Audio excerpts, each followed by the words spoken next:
好似好簡單啦，即係實質製作。但係我又想係即係其實係一個總結性嘅嘢。如果你記得咧，今年度我哋都係講緊乜乜乜的 STEM 專項係咪？即係全年嘅主題都係圍繞住樣嘢。咁而全年主題裏邊咧，我哋講嘅嘢咧，都同我哋講專項化學習模式咧係好似嘅喎，因為我哋有5樣重要嘅特質啦。咁第5樣咧就係實質製作。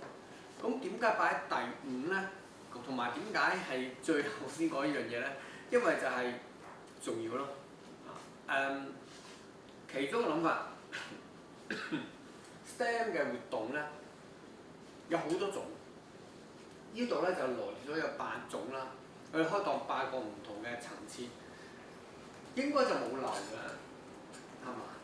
你就望一望啦，即係有你哋諗一諗 STEM 活動係咪都離唔開呢8樣嘢？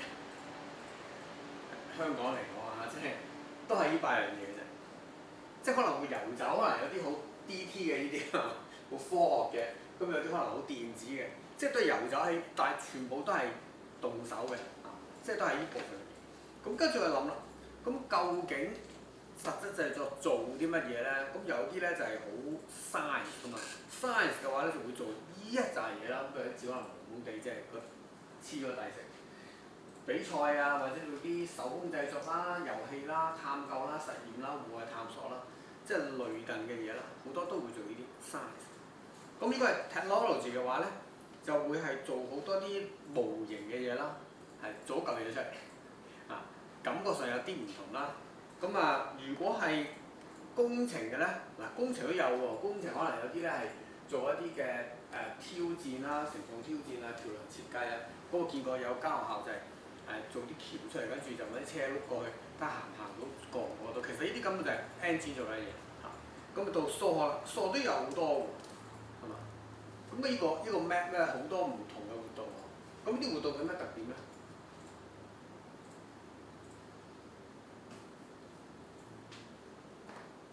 係咪做樣嘢出嚟？結果都係有啲嘢嘅，結果都係要動手嘅。咁我哋就諗下有咩分別啦。咁呢度咧就我將頭先講嘅4種，即係長話短説啦嚇，4種唔同嘅領域啊，科學、科技、工程、數學。當你動手嘅時候，個分別喺邊度？我哋睇最下底一行先啦。科學咧就唔使問啦，即係我哋好多時都用啲科學嘅方法啦，係需要有前設啦，我哋去要做實驗啦，驗證翻得翻個結論啦。科技就好強調係應用嘅，嗰樣嘢能夠係用得翻解決到困難。數學就強調個邏輯推敲嘅問題啦。咁工程咧就好多時會有團隊合作嗰樣嘢。其實好似有啲模糊嘅係嘛？有啲模糊界線，因為有一啲嘅習作而家咧係因為 STEM 啊嘛，所以更加你會覺得好難分辨到，呢個亦都係一個困難。但係如果我哋講其中一個科目，試下咁樣嘢，如果你嗰個科目你冇一啲動手嘅元素嘅話，你淨係喺你個科目裏面搞堂課，咁係咪 STEM 咧？即係大家諗一諗呢個問題。當你諗清楚嘅時候咧，你會知道咧，其實我哋話 STEM 咧，基本上就要跨科同埋動手，係一個好特別嘅。的而且確，費 Sir 講得好清晰㗎啦，好花好時間，即係我哋帶前啲機械比賽嗰啲更加癲晒，真係要日以繼夜咁花好多時間。而點解要花時間咧？因為就係要做出嚟咯，要動手咯。咁我哋要做好多一啲慢慢手作嘅嘢，就唔係話你計條數撳個掣已經搞掂。嗱，動手仲要睇邊度啦？動手可以跨科啦，亦都可以培養一啲技能啦，同埋令到激發學生學精。我諗大家都知嘅。但係我想講一樣嘢就係，其實我哋講動手咧，係我哋唔單止動手，我哋動腦同埋心啊，手腦同埋心係一齊。咁好多嘅即係學者都會覺得 STEM 基本上動手咧係一個精髓嚟嘅。我哋講到唔同科目，我哋走埋一齊做跨科。如果講 STEM 嘅話咧，基本上嚟講，最重要嘅靈魂就係動手度。如果冇咗動手，冇咗 hands on 嘅話咧，就即係唔覺得似 STEM 啦。咁而呢三樣嘢咧，其實係有一個連帶關係。我可以覺得咧係可以將佢混合埋一齊，分開唔到嘅。咁點解分開唔到咧？陣間會再講啊。即係當我動手嘅時候，咁我咧個腦袋就會喐啦，就會喐啦。咁當我腦袋喐嘅時候咧，我心就會記得啦，應該係咁啊，理論上係咁噶。咁有啲解釋㗎嚇。咁記住呢個係動手、動腦、動心啊！陣間仲會有另外一個類似。咁 STEM 咧同我哋平時單科傳統嘅活動咧係有唔同嘅，因為當你做單科嘅活動嘅時候咧，你集中喺自己個科度。但係當你做 STEM 活動嘅時候，你係需要係跨科。咁同埋好多時我哋都落到一個地方就係做 project 咁所以點解我哋成日強調就係中學化學模式咧？因為做 project 啊嘛，做 project 有 project 嗰個挑戰，我哋係需要有一個真確嘅世界我哋個 authentic 即係學生係接觸到嘅世界嚟到去做一個載體。如果唔係嘅話咧，好難叫學生去諗得到。譬如最難就係譬如讀 physics 啫，量子物理咁計數嘅啫，你點摸到啊？睇唔到啦咁樣，即係嗰啲難啲、抽象啲啦。實質製作咧，既然都係 STEM 學生嘅時候咧，咁佢強調係咩啊？強調就係將知識轉化。頭先我咪講話動手會動腦嘅，係咪？就係將知識轉化，透過你開始量度一個 U 型，掕條繩，睇下中心喺邊度，佢可以記得深刻好多，因為你做過啊嘛。所以個手咧，若干程度上係令到你腦袋會喐動，而呢種喐動咧就唔係頭腦上高簡單認知，而係入咗心嘅。OK， 所以我就話，即係 STEM 嗰個動手咧，其實唔係就咁動手動腦，而係當你手到嘅時候，個腦會到啦，跟住個心會到。當我哋教學生去做一樣嘢，而啟動到個腦袋嘅話咧，佢嗰樣嘢咧就sustain得耐好多，學習個深度會耐好多。但係呢個嘢係得唔得咧？陣間都會講下，即係有條件嘅有條件之下就一定得咁咩條件咧咁樣？我哋陣間會再講。咁我哋講實質製作咧，其實咧係能夠促進到高階思維，信唔信？第一句説話，即係實質製作促進高階思維。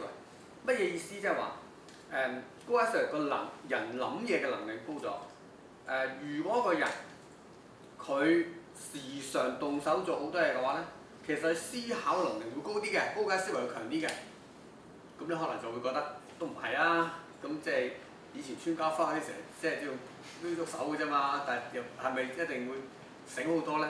咁呢個咧就牽涉到第二個問題，就係點樣將動手同動腦楞翻埋。即係如果做唔帶腦袋去做嘢，我哋見到好多人都係即係好屁靈㗎嘛。做樣嘢唔帶腦袋去做，咁其實你做100萬次都會錯咯。咁但係當你做而你一路思考嘅時候咧，你係一路進步。早2年前啦，咁我同沙咧就處理好多一啲就係要做調色帶一啲工作坊去到小學做。咁就係呢啲咁樣嘅嘢咧。咁我哋中學生都做呢啲喎，中學生我哋做5堂喎，但係我哋去到半個鐘，小學生要做到點做？咁我哋梗係要有一啲嘢即係準備咗先啦，砌定咗先啦。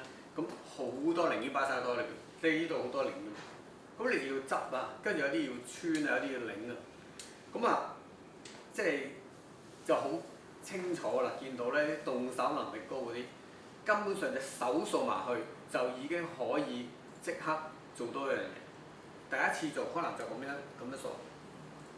掃，跟住咧佢腦袋開竅啦，知道咁樣1、2、3、4，我做4次，我不如1、2、3、4，快咗，你明唔明啊？就算簡單做一啲手動嘅嘢咧，你肯用腦袋嘅話咧，係唔同啲嘅。個鬥快比賽，我望住，哇！乜你咁快嘅？可以好快。咁但係腦筋慢嗰啲，做出都慢慢逐粒數。動手係可以動腦嘅 ，OK？咁係咪有冇咩研究啊、理論基礎係有嘅？陣間會再講多少少。第二樣嘢咧，動手咧可以係除咗高階思維之外咧，係可以建立能力嘅。依個圖咧，相信如果工作室參加開都知道我想講乜嘢㗎，因為我哋做緊研究啊嘛。個研究就講7個能力指標。咁其實我哋講 STEM 咧，就應該係會建立能力。建立咩能力咧？就分咗顏色，有好多個能力，每個能力有唔同嘅即係 level 啦。咁呢一紮嘢咧，其實都係透過動手去建立啦，即係高階思維又有啦，能力又有啦，即係喺思考上高又得，能力上高又得。咁而仲有就係提升個參與度啊，即係佢透過做一啲堆沙遊戲，佢可以係諗到好多腦袋裏邊嘅嘢，呈現翻出嚟。做 sandbox 啫嘛，個電腦都係咁講啦，sandbox 沙盤，咁就堆咗出嚟可以再做過，佢自己不停咧可以主動參與，佢個學習會更加有用。咁同埋學以致用，即係當佢做嘅嘢係能夠解決到現實問題嘅時候，佢做完嗰樣嘢係能夠用得翻，咁我覺得好好多。學以致用，佢譬如我用咗一個拉加嘅櫃。我話你將嗰個力畫條線延長佢，就會經過 CG 嘅咁樣講啫。咁但係佢做過啊嘛，做過望下，咦，真係好似喺空中好似望到喎，唔同啦係嘛？咁你呢個就係學以致用，即係將你用即係用你學過嘅嘢擺翻落程度。嗱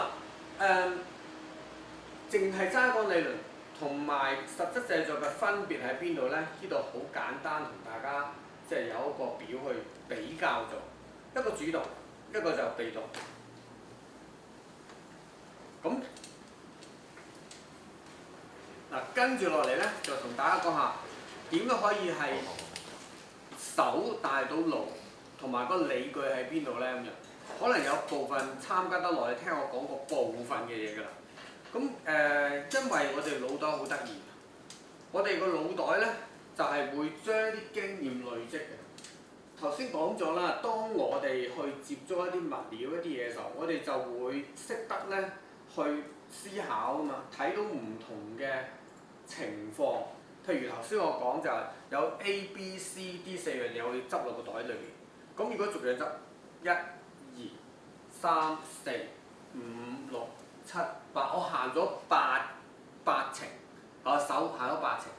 咁我可以思考嘅時候，咦唔係喎，隔離，不如我試下1、2、3、4、10，快好多咯，係嘛？即係嗰個短距離個你以個速度嚟講快好多。咁你呢啲咧就慢慢累積經驗。你反思嘅時候，你咪諗到新嘢，諗到新嘢之後咧，你就會有新嘅做法。你嘗試動手去驗證，嗱呢個就係成個動手學個過程就係咁樣，不停去輪迴嘅，咁係會越嚟越勁嘅。即係你相信呢個就係嗰個高階思維越嚟越勁嘅。咁你亦都會好多時見到啲老師傅都係咁樣，做完之後咧，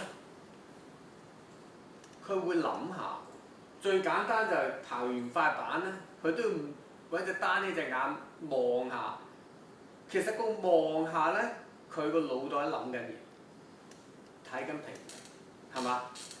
做實驗係啦，我中意呢張相，Phosphorus，預咗係咁嘅估到。即當你去做嘅時候，你要思考。當我做實驗，睇到反應嘅時候，就諗下究竟咩？啲水裏面黑點，瀝青煲到出嚟係咪咧？即你會思考啊嘛，你會諗下。動手咧，其實就牽涉到空間，牽涉到解納，牽涉到協調，手眼協調係啦，係嘛？我哋左右平衡係啦，係好多嘢我哋要提升。咁原來咧係有一啲嘅研究證明嘅。咁我哋先睇睇個腦袋㗎嘛，呢個腦袋，人嘅腦袋好多唔同區域啦，主宰我哋嘅情感啦，我哋嗰個運動啦，同埋我哋嘅高階思維。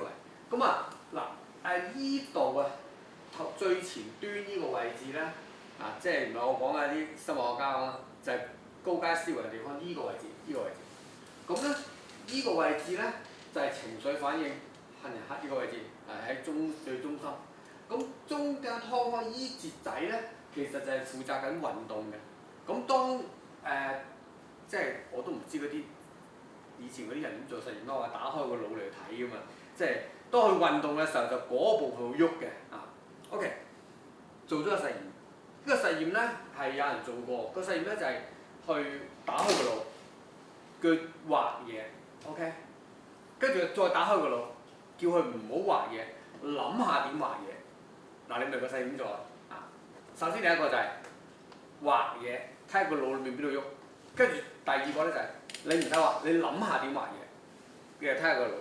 咁發現咗個好得意嘅現象就係、當佢喐隻手指嘅時候咧，呢兩個區域係會喐嘅，嗰、個主宰你個高階思維個位置會喐嘅。咁你就算佢唔喐嘅話咧，佢喐喐喎，係有連帶關係，係連帶，即係話當我一喐，我用我肢體一喐嘅時候，其實高階思維個區域就撻着㗎啦，自不然撻着㗎啦。OK， 呢個又可以同多巴胺扯上關係。咁當你運動嘅時候咧，就會釋放多巴胺啦。咁佢有咩功能啊？可以幫你去即係減少壓力啦，幫你有呢個歡愉嘅感覺啦，亦都等你可以更加集中精神啦。咁而呢個咁樣嘅機制咧，其實就唔係啪就嚟嘅，即係會唔會突然間你起身唔該，突然間話我好多多巴胺可能唔得喎，係你要喐下先，喐幾耐啊？大概上咧就係喐10分鐘到15分鐘到啦。咁喺多巴胺個角色裏邊咧，係幫到我哋學習好多嘅，包括咗專注，包括咗記性，包括咗能夠放鬆，等你容易減壓吸收。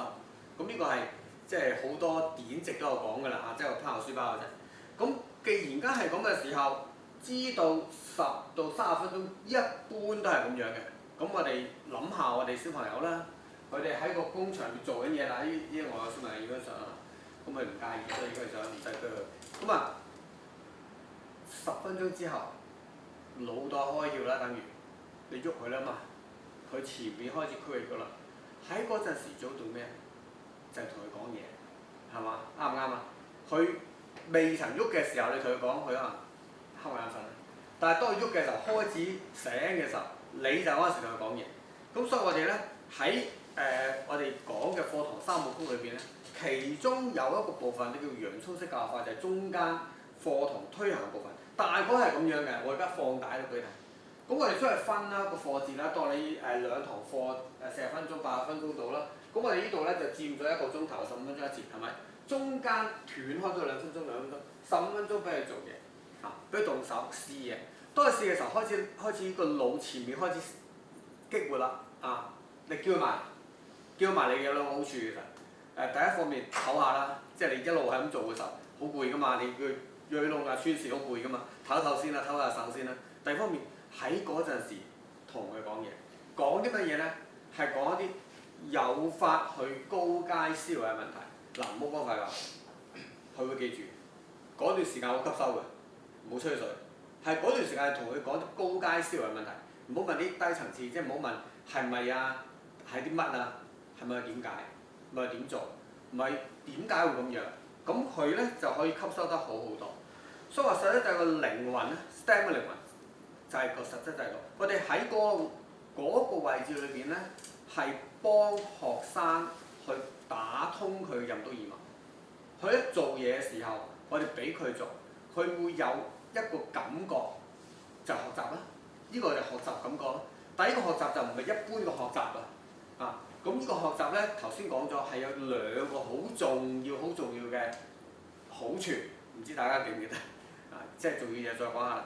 第一個就係能夠有快高階思維 ，OK。第二個係建立唔同嘅能力，透過 STEM 嘅活動做到兩樣嘢。但係做呢兩樣嘢嘅同時，背後嘅原因點解咁神奇？做 STEM 得呢？上次我講 AlphaSchool 嘅問題，點解得呢？就因為係動手，因為真係做嘢，就唔係坐喺度。好啦，跟住花多少時間？最後即係因為今年最後臨尾啦，究竟點安排個習作係咪？即係呢個係最難嘅。咁我要諗一個習作，點安排個習作？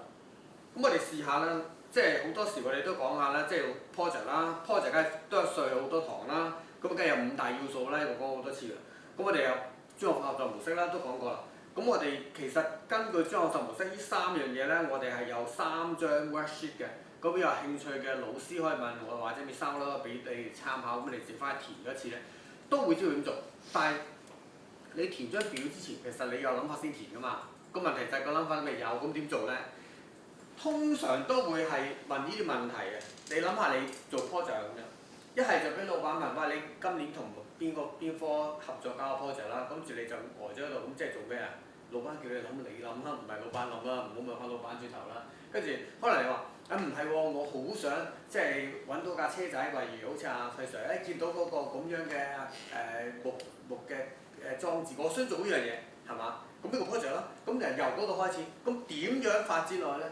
有陣時我就係有個主題㗎嘛，有主題。有陣時我哋要有問題，我想解決問題。咁啊，呢度起碼有五條套路，5招。話俾你聽，5招咁做。第一，如果我有嘢想做嘅時候，我點樣咧？嗰個部分咧就會跟左手邊左手邊就係嗰條套路，右手邊就係例子你如果係要諗咗件嘢先嘅話咧，第2步你要做乜嘢咧？就係請你諗下，你做呢件嘢過程裏邊，你會涉及啲乜嘢知識，得唔得？諗咗樣嘢先，你會容易好多嘅。譬如太陽車，咁你諗下，我特別攞臨照管啦，就當我諗咗嚟。呢兩樣嘢係我諗住會係透過個 project 會 relevant 會聯繫嘅。跟住第3步做乜嘢咧？就係你諗一個用途啊，即係話賦予家人，即係你做完嗰樣嘢之後，嗰樣嘢有乜嘢用？唔好做咗出嚟當垃圾。做完之後嗰嚿嘢我嚟做乜咧？俾個好嘅落台階佢，做完係說服到啲學生嗰樣嘢帶翻走。不如我哋試下做測量啦。依架嘢咧做完出嚟之後，我哋測量咧就係嗰個爬坡嘅效能嘅。OK， 爬坡效能嘅咁咯，有個好明確嘅目標咯喎，知道依嚿嘢可以解難啦。我哋知道我哋學啲乜啦。跟住揾個情景係啦，我哋就搞出一個共鳴嘅情景。咁不如我哋就當我哋行山 ，OK？ 烈日當空我哋行山好辛苦。等同學仔頭有個情景，有情景有難題。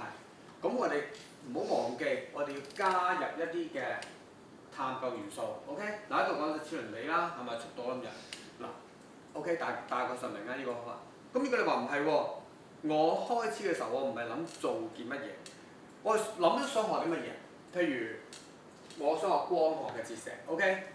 呢個 actually 就係我哋學校一個其中一個習作，當年第一個 STEM project 就係 physics plan 到俾我嘅任務啊，即係光嘅折射。諗下想學啲乜嘢，跟住我要諗住一件嘢出嚟，同光學有關嘅，諗乜嘢有關嘅，咁啊 VR 嘅嘢啦咁做。跟住我就要將呢樣嘢咧賦予佢一個能力，佢真係幫我解決一個困難嘅。喺屋企睇戲咯，不如係咪？咁你屋企睇戲，咁點解喺屋企睇戲先？你要俾個情景佢。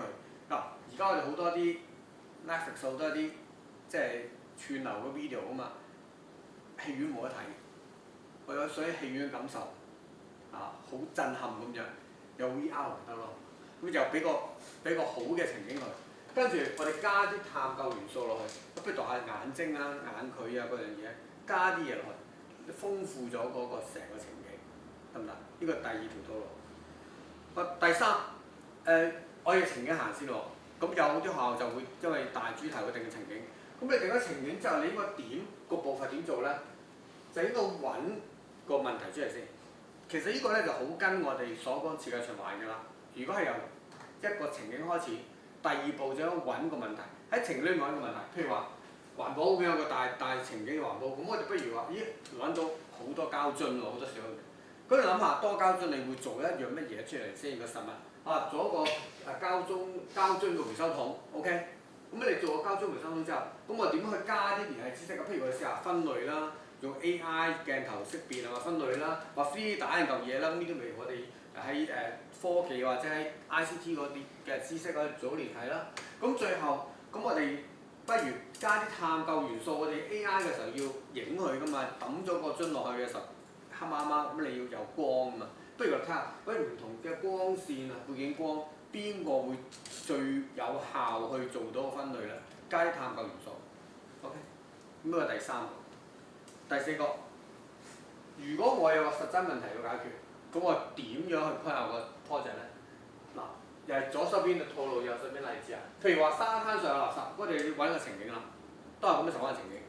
你明顯你見到呢個係一個問題㗎啦，但係我哋要揾翻轉頭諗翻情景，譬如旅行，我哋去沙灘食，OK，當呢個情景我哋見到，跟住我哋見到沙灘好多垃圾，我哋要解決呢個困難。咁做一件嘢咯喎，做個沙灘上嗰個執垃圾嘅機械人出嚟啦。跟住我哋諗下裏邊有啲乜嘢知識可以聯繫到嘅，就搭翻落去，令到你個同步通。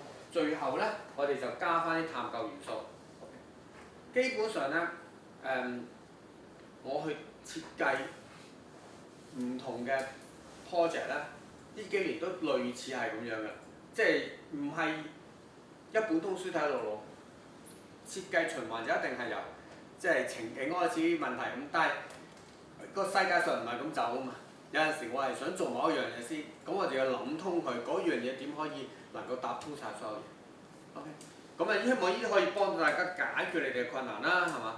如果老闆問你要同其他科合作，咁點做咧？咁就難度高啲嘅。咁我哋學校都即係過去都曾經做一樣嘢，就係要睇翻嗰啲科目學過啲乜嘢。呢個最難度高嘅，你要走去人哋嗰條村裏邊揾一揾。啊！人哋原來學視藝同數學對稱旋轉喎，咁要諗個 project 出嚟，諗一件實物出嚟。啊，不如做下萬花筒啦，可以係咪？咁做萬花筒嘅時候解決咩問題啊？咁你好難又諗到個好嘅説法㗎。咁有條橋咧就都好好用嘅就係籌款紀念品咯。啊，你嗰件嘢係一個即係做完出嚟咧係賣嘅。啊，我哋又加埋有條 nail 嗰樣嘢落去。